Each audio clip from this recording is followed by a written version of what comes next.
Mizoram sakhuana le kan society ta na la na then thei i musulman ho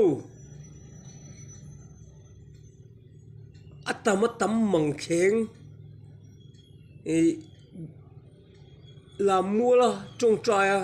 trai tura kal khom thin ho te he tiang te hi kan article 371 G hian kan dangam lo mi kan sorkar ta hian kan kalphung thar hian adang ngamangem